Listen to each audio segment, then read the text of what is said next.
Hi everyone! Welcome to the Teamcast.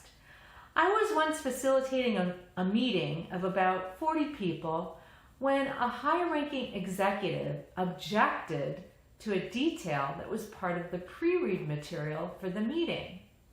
The room got quiet because the executive was looking for a fight, and no one wanted to distract his anger away from me and to them.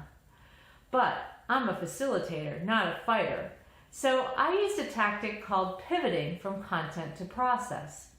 Content is where details live, while process that is proven and logical can pull a team member out of a content rabbit hole.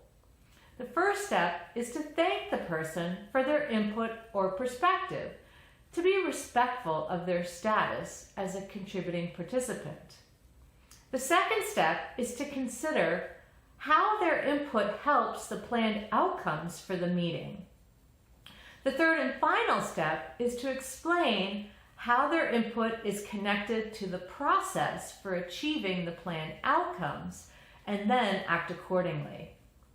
In my example, the meeting was about coming up with metrics using structured brainstorming.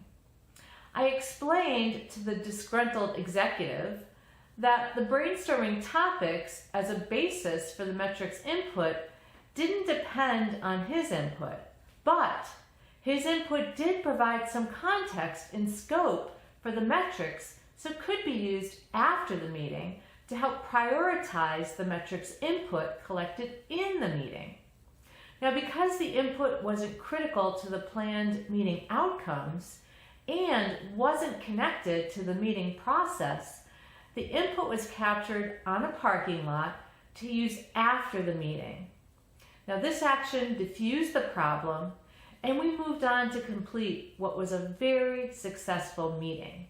In fact, one of the participants came up to me during a break and said, and I quote, "I was so impressed with how well you handled that executive," end quote. So remember to pivot from content to process when you need to pull a team member out of the weeds. Thanks for watching the Teamcast.